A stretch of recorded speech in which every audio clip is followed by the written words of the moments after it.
नमस्कार दोस्तों, स्वागत है आपका मेरे एक और वीडियो में।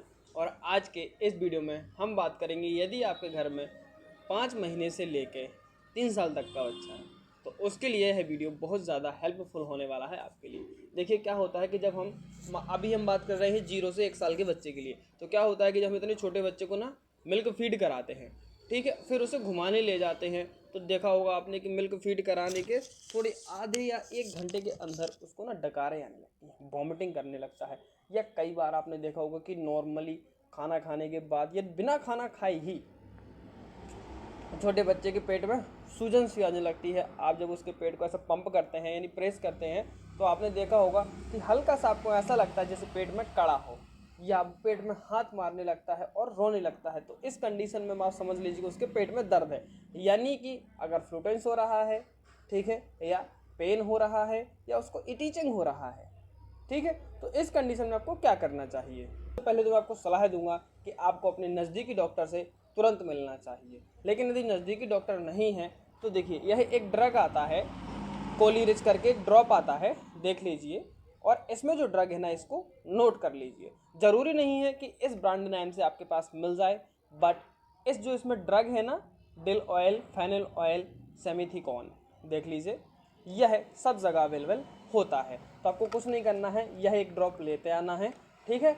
और इसको कितना पिलाना है, तो यदि अगर आपका बच्चा छोटा है यानी कि 0 से 5 मंथ का है तो आपको इसको, ये होता है 1 ml का, ठीक है। और इसके अंदर काफ़ी छोटी शीशी निकलती है, काफ़ी इतनी छोटी शीशी निकलती है, तो इसको हल्का सा सेक कर लेना है और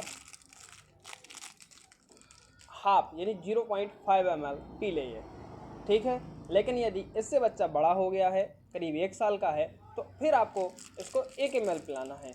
अगर 1 से 2 साल का बच्चा है तो आप उसको 2 ml पिला सकते हैं, और 3 साल के बच्चे को बड़े आराम से 3 और 3.5 ml दिया जा सकता है। बट यह डिपेंड करता है कि उसका बॉडी वेट कितना है और वो हेल्थली है या अनहेल्थली है, उसकी हाइट क्या है, ठीक है। यह सारी चीज़ें सामने ही मेजर हो पाती हैं। ये तो मैं आपको इसलिए यहाँ पर बता रहा हूँ कि अगर आप डॉक्टर के पास नहीं जा पा रहे हैं तो फर्स्ट एड ट्रीटमेंट आप उसका कम से कम इतना कर दें कि आपको समस्या ज़्यादा ना हो, ठीक है।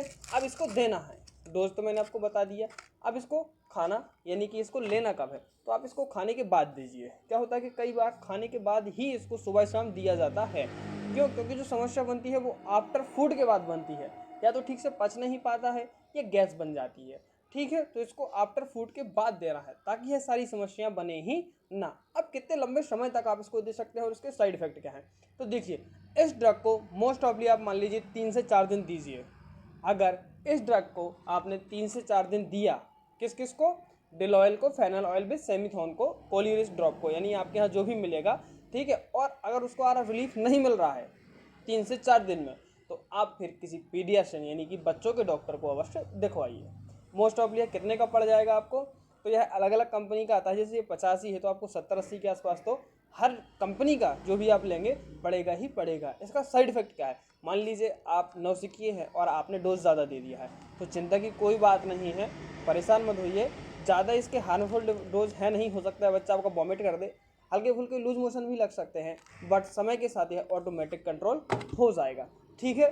तो इस वीडियो को सेव कर लीजिए और अपने दोस्तों के साथ इसको ज़रूर शेयर कीजिए ताकि यह हेल्पफुल जानकारी सबके पास मिल सके।